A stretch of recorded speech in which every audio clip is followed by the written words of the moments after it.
Two soldiers came in and put my hands behind my back, and they put a mask over my face. And the commander said, "Confess that you're a spy or we'll kill you." And every time I would say that I was a photographer or a journalist, they would punch me in the face. It's a very taxing, dangerous, lonely profession to be in. It's also a profession that seems to have an almost addictive quality to it. I think to be a great combat photographer, foremost, you really do need nerves of steel. I mean, you need a kind of craziness that allows you to, by choice and by an act of will, repeatedly walk into the maw of the beast. Where we writers cower in a ditch when the shooting starts, they've got to go over the top and get closer to the action. I don't know that a photograph ever corrected the wrongs of the world, but that's not going to stop people from trying. Can I make it back alive? Can I tell the tale? Can I bring that goddamn roll of film out? Ron Haviv is a freelance photographer based in New York. He is one of only 15 or so young photographers covering the major story of our time, the breakup of the post-Berlin Wall world. My first experience in covering international news as a photojournalist was in Panama in 1989. The dictator Noriega was saying that he was going to step down if he lost the election. After he learned that he lost, he declared that the election was null and void, and that the actual victors were not victors and were in fact traitors. The army came out and started beating people up and tear gassing people. From up a small hill came 30, 40 paramilitary guys who were named the Dignity Battalion, and all of a sudden hell broke loose. The vice presidential candidate was covered in blood, and he had been knifed in the arm, and his bodyguard had been killed lying on top of him. All of a sudden, one of these paramilitary guys comes running with a long iron pipe and starts to beat him with it. And I just stood there and I took photographs, and still there were bullets flying around, and it didn't mean anything to me. I was just so intent on taking the photographs. And the photographs were immediately transmitted and were published all over the world. The following week, I had the cover of all 3 U.S. magazines, Newsweek, Time, and U.S. News. Something I think has only been done a few times. The same photographers had all the same covers. It was also my first experience in realizing truly the power of the press. When George Bush announced the invasion of Panama, he used those photographs as a justification for, or one of the justifications for, the actual invasion. You remember those horrible pictures of newly elected Vice President Ford, covered head to toe with blood, beaten mercilessly by so-called dignity battalions. I was 22 at the time when I took those photographs. So it was a good beginning for me, a good way to start off my career. He had the hunger, he had the drive, he had the talent, he wanted to succeed. He had a vision, and I basically helped him and guide him to his vision and help him succeed with his vision.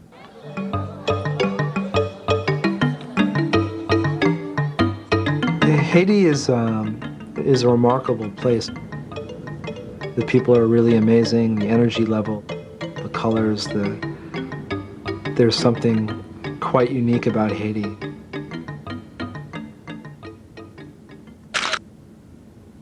I first arrived in Haiti in 1990 to cover the election of President Jean-Bertrand Aristide, who was going to be the first popular president elected directly by the people. And I continued to cover it through different events over the last 5 years, including the eventual overthrow of Aristide. The people that were in power found that the best way to control the populace from uprising was a very calculated and determined way of frightening people. Every morning you could drive around Port-au-Prince, the capital of Haiti, and you would find somebody shot in the head, somebody with their hands tied behind their back, killed by machete.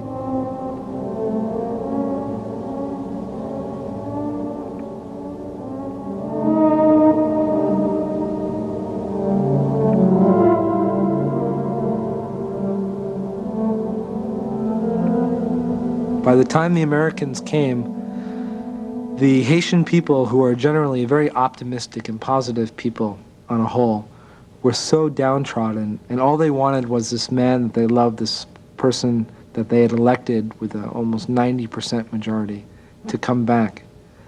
And they had felt that there was no way that it could happen.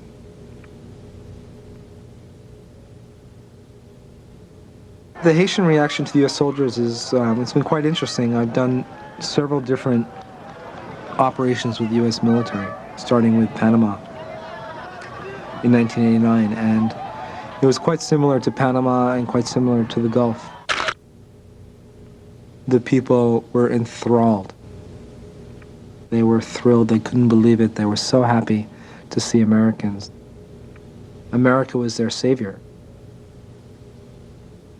They were just beyond themselves with happiness because they knew that their president would then come back, that the Americans would bring him back.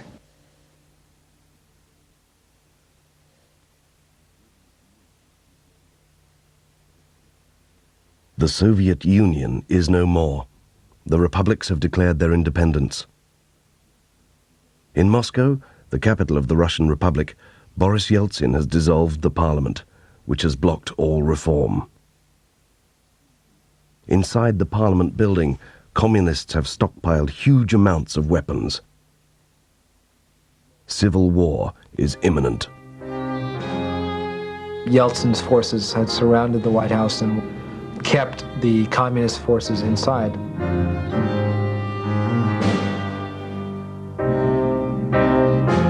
There was a large communist demonstration that took to the streets.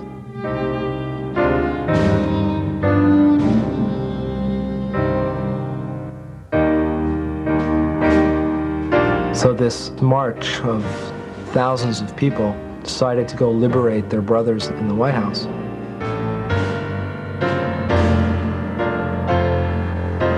And broke through many, many different lines. There was fighting between the protesters and policemen and army, and people were basically just being murdered on the street by hand, by pipe. They were throwing people off of bridges.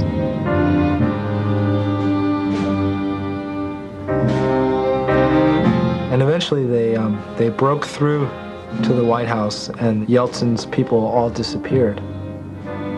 And these guys thought that they were about to take over the city. Anarchy started to reign in the streets of Moscow.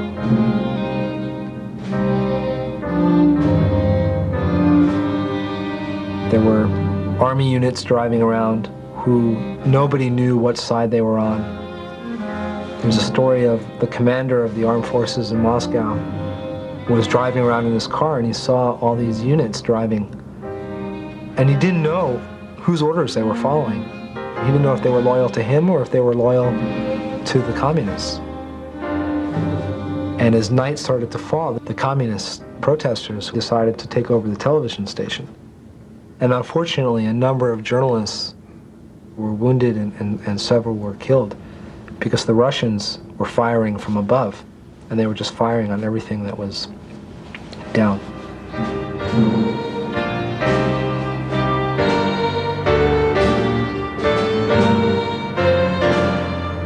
After the first day of anarchy, nobody believed that Yeltsin would attack the White House with tanks. But that's exactly what he did the next day.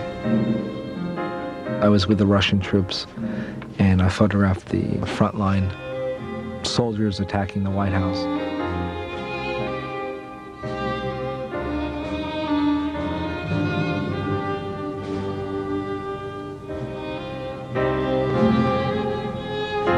I had spent quite a lot of time inside the White House with the communists, and I had listened to them and listened to their venom and their rhetoric. And these people weren't pure communists, like good for the people. These people were really vindictive, and most of them were really mean and anti-Semitic and abusive and anti-American and anti-this and anti-that. I was quite happy when they were defeated, because I thought that if they had taken power in Russia, the world would take a major step backwards.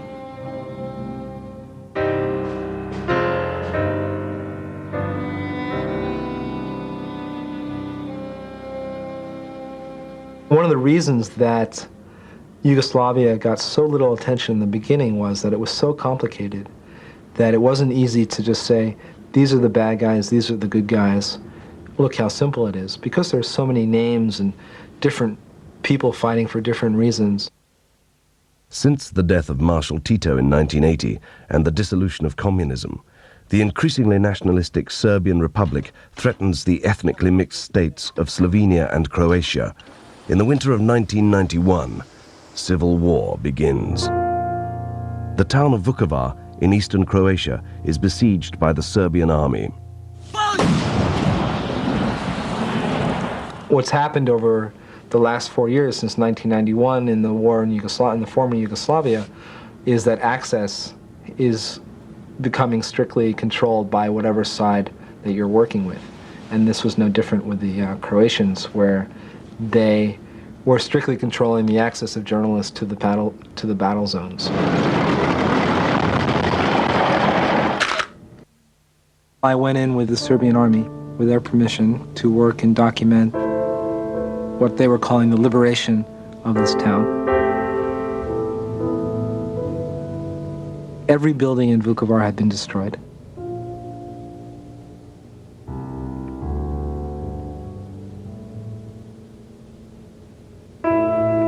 Thousands of people who had been living in basements and underground tunnels were finally coming up in the sun because they didn't have to be afraid about being shelled anymore.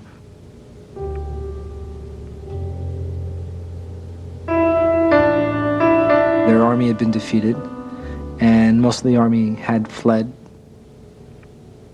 People that were left were these old women and young kids and families.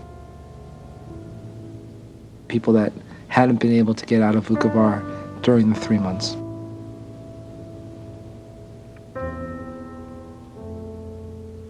Many people have been executed in the streets.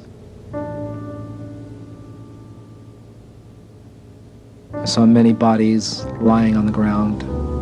There was quite a lot of brutality and human atrocities in Vukovar committed by the Serbs. Some of which I was able to photograph, and some of which I wasn't able to photograph. Two of the strongest images for me that survive are pictures that I wasn't able to take. An elderly Serb woman said something to a soldier and pointed to a man, and the soldier walked up to the man and just shot him dead right there. And then a few minutes later, another man came stumbling out of a house and was killed immediately in the doorway.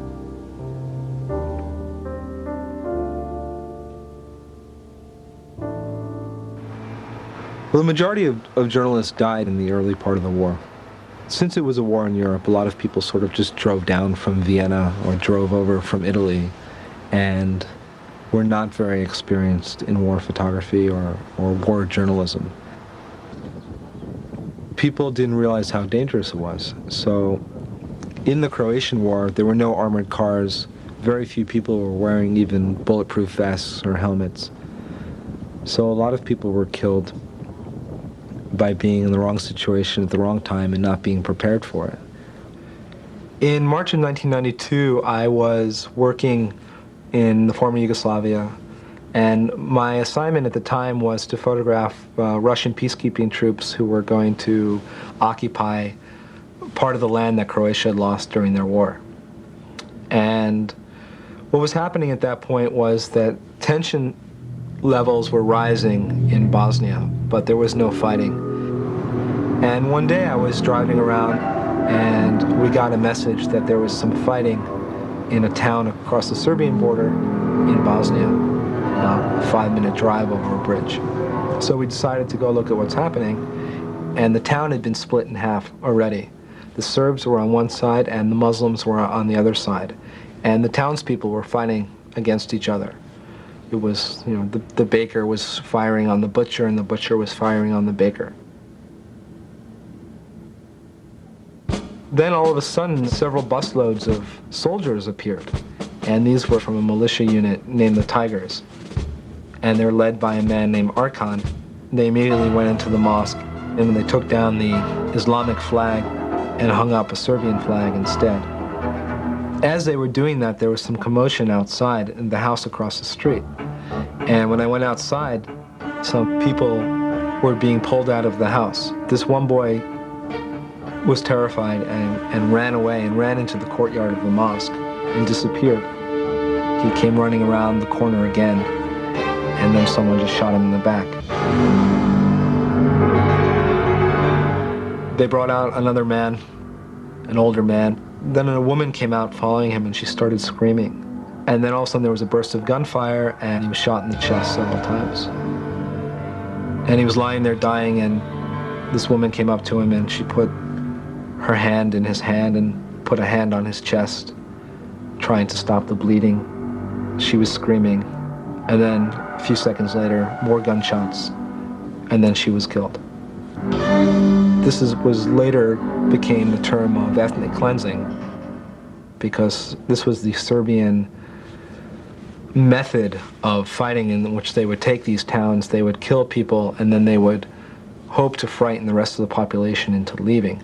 Instead of having to kill the whole town, they would kill a number of people, make sure that everybody knew these people were killed and that they were killed because they were Muslims, and hope that the rest of the town would leave.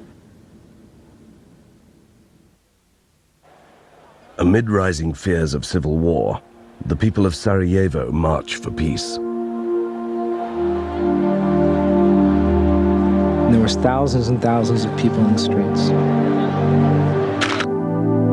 all holding up old Yugoslav flags or pictures of Tito, which represented to them the unification of Yugoslavia, a federation of Muslims, Serbs, and Croats, a time where everybody lived in peace. They started to march past the Holiday Inn, which had become the temporary headquarters for the Serbian political party in Bosnia. And all of a sudden, from nowhere, snipers opened up onto the crowd. The snipers were actually firing from the hotel. Here's people marching for peace, and they're attacked by snipers. They're unarmed.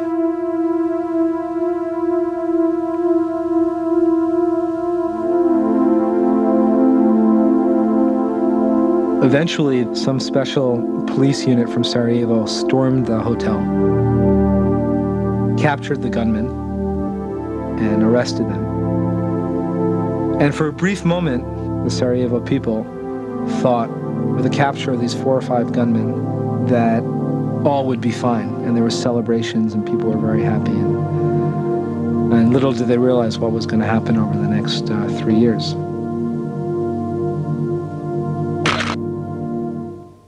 Over the last 3 years, I've made numerous trips to Sarajevo to cover the plight of the people there. People living under a microscope where a sniper can see you wherever you go and can decide at will when to fire, to kill a child going shopping or a mother washing her laundry.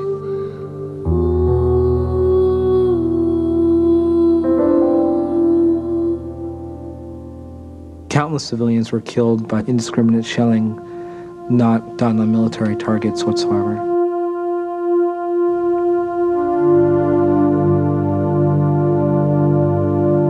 The war, basically, the way it was being fought in Bosnia, was a war to destroy the morale of the people.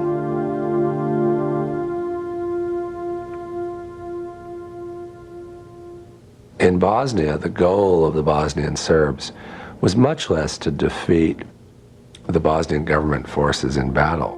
Had that been the goal, they would have made a serious attempt to take the city of Sarajevo, which would have put an end to the war had they succeeded. Rather, they simply wanted in order to create this ethnically homogeneous Great Serbia, to drive Muslims out of the territories the Serbs wanted to annex.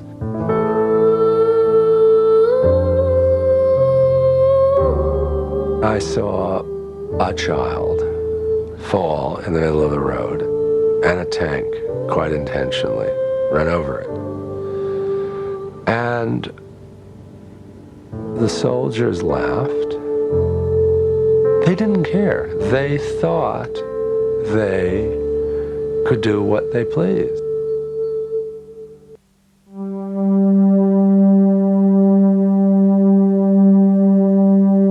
What the ethnic cleansing and the Great Serb Project is emblematic of is the new kind of fascism, which is ethnic fascism. The entire historic record of Balkan Islam, at least in Bosnia, is being destroyed.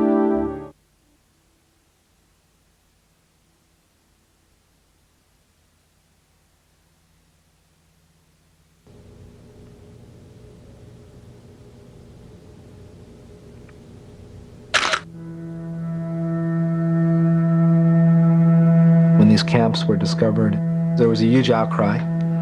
And this is a comment on the way the media works in the world and the way that the audiences work in the world. And I think the Serbs realized, okay, we've been found out, we have these camps. Let's let everybody see what exactly is happening here. It'll be a really big story for 1 or 2 weeks. Then the world will become saturated and they won't want to know about the camps. They just figured, just let everybody go to the camps, let them see what they want to see. After a while, nobody's going to care. They were smart in that they realized that the appetite of the world would be quite limited and that people would be tired of it quite quickly.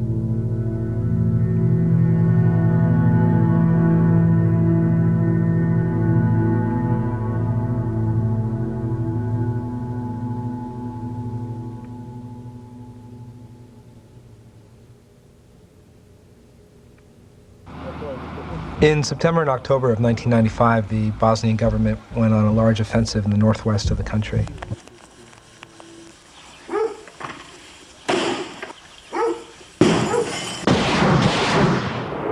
It was their most successful offensive in the entire war.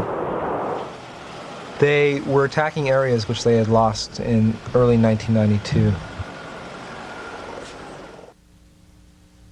The Serbs had allegedly killed many of the inhabitants of villages. Some of the soldiers that were fighting were actually survivors from those villages.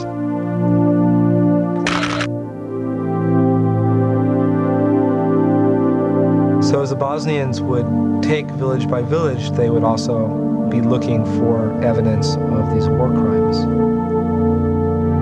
Soldiers would find the remains of their families.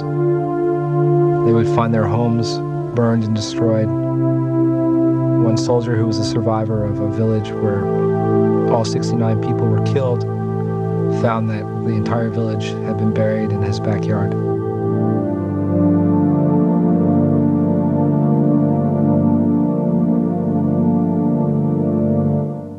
I think the Europeans decided that the slaughter of the Bosnian Muslims was something that simply had to be tolerated because anything else would be too costly, by which they meant too costly to themselves.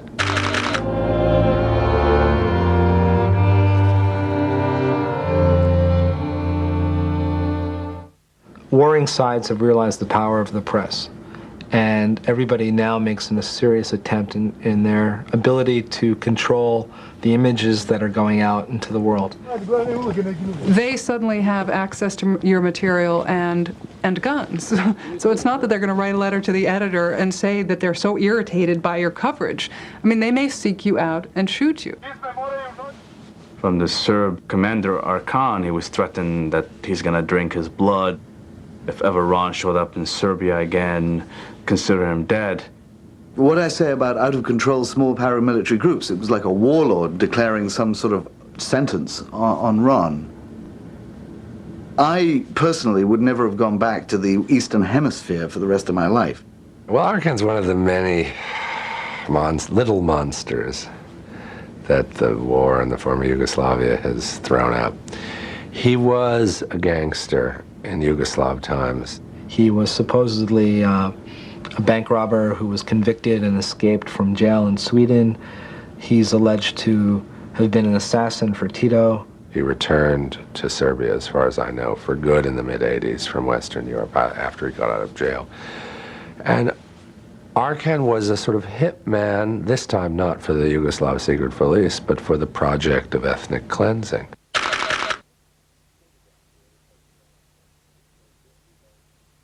These photographs here were taken by a photographer who says it's an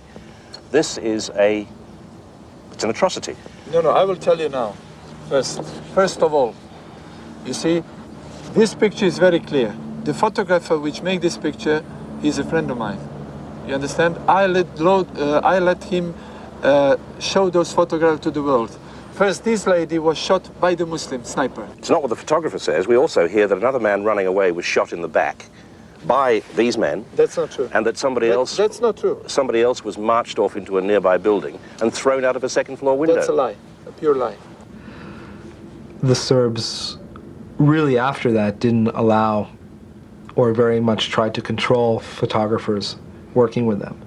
And it was very difficult to photograph actual ethnic cleansing or actual battles, especially for a Western photographer. People realize now, and this is especially true with television, that if they take CNN, Sky News, BBC to the front line in the morning, by that afternoon, the photographs will be, the images, TV images will be all over the world. In the Gulf War, they instituted what was known as a pool system. Pool is a representative of the weekly news magazines, a representative of monthly magazines, a representative of the wire services, a representative of major newspapers, and representatives of the networks. And they are allowed very controlled access by the military to the battlefield and to war zones in general. They then have to share the material that they gather with all of the other accredited news organizations. What, of course, you get is a very sanitized view of what war is about. So as a freelance photographer, if you didn't have an association or an assignment with the magazine, you were unable to work legally within the confines of the system. The rationale from the military, and it's not a rationale which is without some degree of merit, is that because you can do things like sat phoning from the hotel balcony, you can get images not only back to your agency, but you can also get images to the enemy, which have a high degree of information which is useful to them. The pool system has developed as a direct result of, I think, of the Pentagon's experience during the Vietnam War, and the realization that a too free a press can really set you back if you're in the military. There is just nothing like a picture of an American boy with half his face shot away to give you pause to ask the question in the morning when you're taking a look at that image, is it worth it? Is the government doing the right thing? Should I be sending my own 18-year-old boy over there or my own 18-year-old daughter over there to take part in this exercise? Are we doing the right thing? And that's why the government would love to get a handle in this country, legally, on our writers and photographers and direct the kinds of things that they can gather, the kinds of information and images that they can bring home. The next story was, would Saddam Hussein stay in power or would he fall? There was a Shiite rebellion happening, and there was a possibility that Iraq would really be ripped apart. So myself and a number of other journalists said, let's go there, that's where the next story is, let's see what happens. And we drove in convoy to attempt to reach the Shiite Muslims, and instead of making a left where we should have made a left, we drove straight, and we drove straight into the Republican Guard, who were at that point retreating from Kuwait and on their way to attacking the Shiites. outside of this town called Basra. We were taken at gunpoint. Everything was taken from us. We were robbed. All the equipment, the cars, the telephone, sat phones, cameras, food, everything. And at that point, they were capturing more and more journalists who were getting caught in different places. In the end, we were finally flown to Baghdad, and there was probably over 40 journalists from all different nationalities that had been captured together. And it was about 6 days that we were held and finally released. Supposedly, we became part of the final ceasefire agreement. At the end of the Gulf War, both the Shiites in the south and the Kurds in the north were in open rebellion against Saddam Hussein. The Allies left Saddam Hussein in power and deserted the Shiites and Kurds to the Iraqi armies. A moral and humanitarian disaster began to unfold.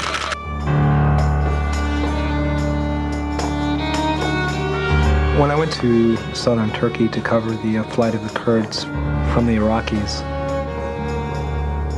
such a huge number of people to be on the move with all their belongings. It was breathtaking to see the Kurds themselves as incredibly resilient and strong people, carrying refrigerators on their backs and carrying their children.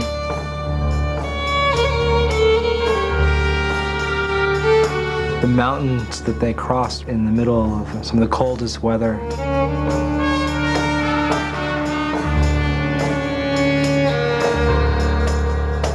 It was quite incredible to see what people would do to keep themselves and their families alive.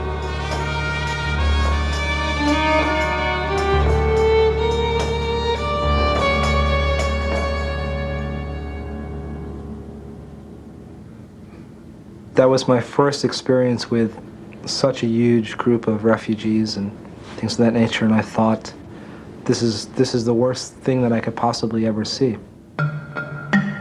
Several years later, I went to Somalia for the famine.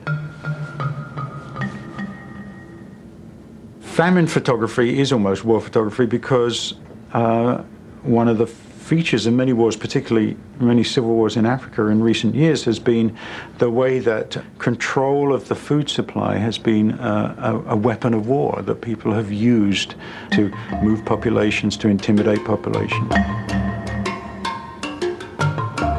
Somalia was just incredible, that people were dying on the streets, and every morning a truck would drive around and pick up bodies, and the truck would always be full by the afternoon.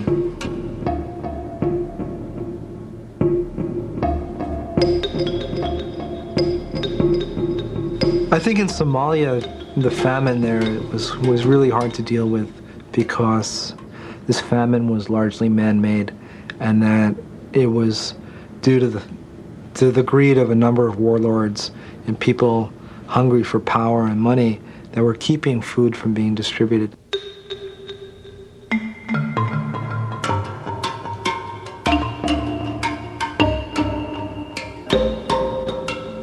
And I then thought, this is the worst thing I've ever seen. I can't believe how people are treated and how they have to live and how these people have to die.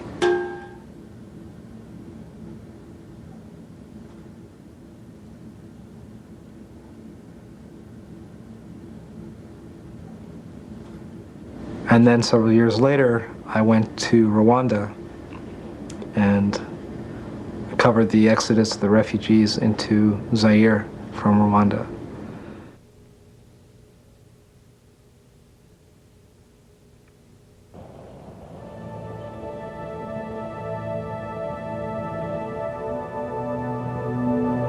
This was a scene out of the Bible. It was biblical.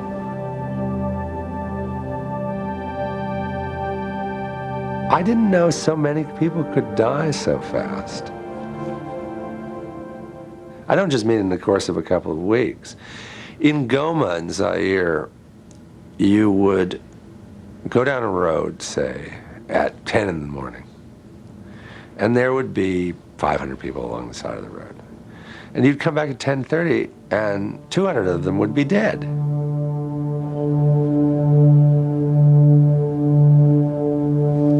The Hutus, who had executed so many Tutsis and then eventually lost power in their country, were stricken with cholera, and so many of them died from this disease. It just automatically brought down the imagery of the hand of God.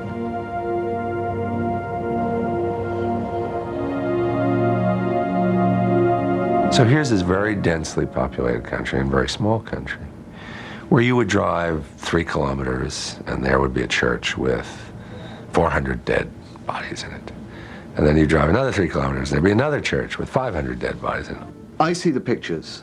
I've been to a couple of bad places, but I've never been anywhere, anything like that. I see the pictures. People like Ron, men and women like Ron and his colleagues, they actually go there. And I don't think any of them had seen anything like Rwanda. I think Rwanda, they came back, there was nothing they could say, basically. There were no tales of camaraderie and foolhardiness and bravery and the kind of thing that gets you through covering a war in a conventional sense.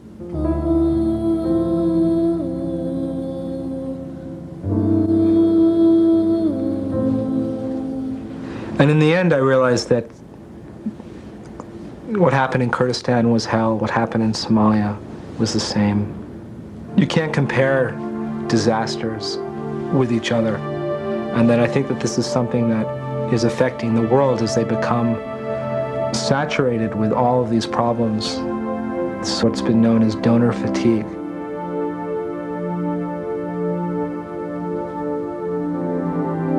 Everybody says, well, the Kurds aren't as bad as the Somalis, or the Somalis aren't as bad as the Rwandans, or vice versa, then I'm not going to help these people, I'm not going to give money to these people.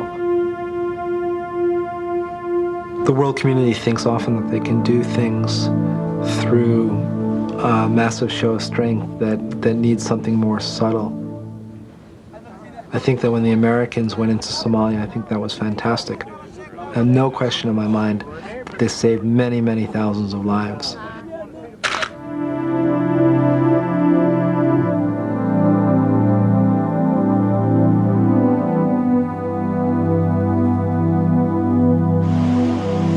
The fact that they tried to take it beyond that was the problem. I don't think they took into consideration all the problems that existed in that country. Photography attracts a certain kind of individual who has a kind of a zeal to correct the wrongs of the world. Anger at injustice is a very strong motivating force which drives photographers to do what they do and to take the kind of risks that they take. I've seen people die in front of me, whether by execution or people have just sort of died from starvation or disease. Perhaps with starvation and disease, at that point there's not much you can do as a human being, but when people are executed in front of you, it's often, you have these questions. Could I have prevented it? Could I have done something? Why I wasn't able to help this person? And everybody makes their own decisions on when it's viable to interfere and that your interference will actually be able to save these people, or would just put your own life in danger to the point where you'll also be killed. Myself and other journalists have saved the lives of people. In Somalia, picked up people in villages and brought them to hospitals. In Haiti, we've saved people from being killed by police.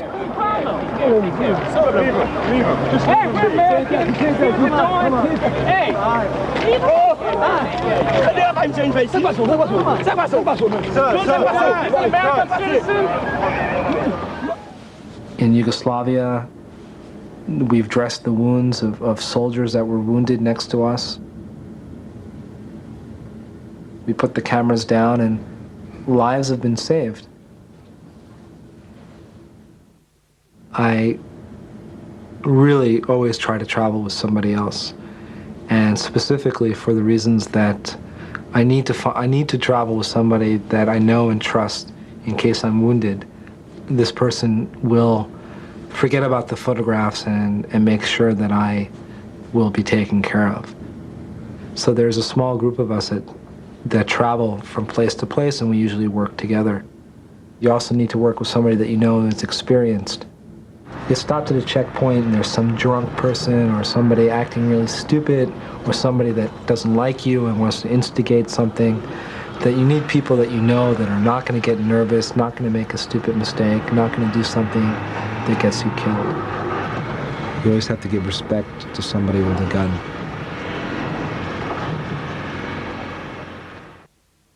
It's a very physically demanding job. It's not the sort of job that you're going to want to be doing in your 50s and 60s. There's very few people over the age of 35 doing war photography. You can probably count them on one hand. I think it's because when you start out, everything is so new. And the first time you get a bullet fired at you, until you see a dead body, it doesn't really click together.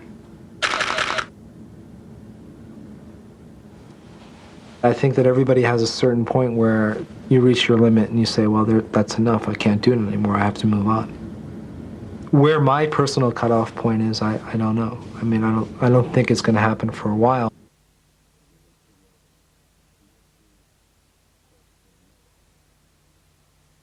This is what I mostly hoped would never ever happen to him. We were so afraid because he was threatened after that picture was taken. And here he is caught by some Serbs, and God knows if they know our Khan or they're part of our Khan. It was dark, it was getting very cold, it was winter. And we were thrown into a woodshed, still handcuffed together, getting more nervous by the minute. We were brought into command headquarters. They came in and they unhandcuffed us together, and the other photographer, they took him out of the room and they put a mask over my face. They started this interrogation procedure. Are you a spy? What is my mission? And then a few minutes later, I heard a gunshot, and the commander said to me, oh, we've just killed your friend. You have 2 hours to confess that you're a spy or we'll kill you. All I could say was, no, I'm just a journalist and I'm a photographer. And then probably early morning, they brought me out again, put me up against a wall, and then drenched me with cold water again. And then a few minutes later, I heard my colleague screaming from the cold water. So then it was like 100%. It was okay, The feeling of luck is something that I think that I need to continue to do the work, and I think that other people do. Several times during the war, I would spend weeks on weeks and weeks and numerous occasions where there would be really close calls. And then it would reach a point where you think, well, my luck's run out for this trip, it's time to go, I can't take it anymore. And then when you feel that, you just pack your bags and you head for the nearest airport and you go. And I think everybody has had that experience that has covered war. Once you come back from these situations, it's very difficult to re-emerge into a normal working society. It's something that everybody struggles with because these are where your conflicts arise with your friends that you left behind, or your boyfriends or girlfriends or husbands or wives. The first week or so is always very intense coming back from these situations. I think we have all had the experience of finding home very pale, that for people to complain about their childhoods or their material situations, or even to gossip, I must say, about the world seems very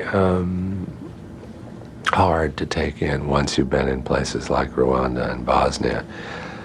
And then you become a misfit in your own society. One of the things that I've noticed about a lot of photographers, and particularly the photographers who worked in Vietnam, is that many of them have exhibited the same kind of post-traumatic stress syndrome that a lot of veterans have exhibited after Vietnam, which of course is not surprising because they were under exactly the same kind of stress and the same kind of trauma that those people who were firing guns instead of cameras were. But it's very, very hard to adjust to, you know, quote-unquote normal life after you've been in a war situation. And then the fact of being a war correspondent is you go do it again.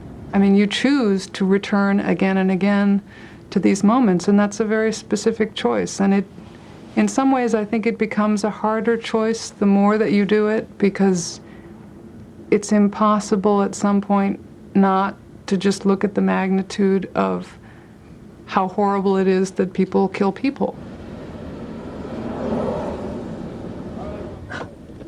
You do worry about it in the back of your head, you know, you get to like the person as a person, and you worry about his safety, and so it's always a worry when he goes out to cover something. They're getting something out of it, and they're not getting whatever that is anywhere else. And they have to go back, and they have to go back, and they have to go back, and they have to go back. It's a search. Obviously, they're looking for something. They're searching for something. And they're going to keep going back until one of two things happens. Either they're going to find it, or they're going to get killed. Then the search is over. And there are just men like that, and there are just women like that.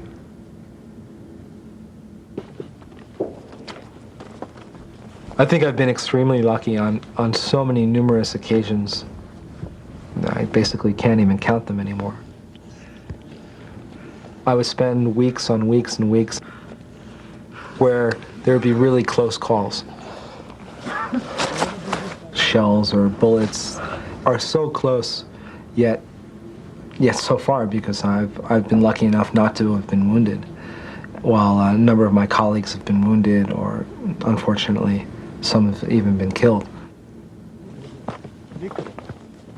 The one theme that I've come out with is that the same thing is happening in each country over and over again. The names are different, the faces are different, but the reasons are the same. The ideas are the same. We hate them, they hate us. We want that land, we want that. I find it really frustrating and sad.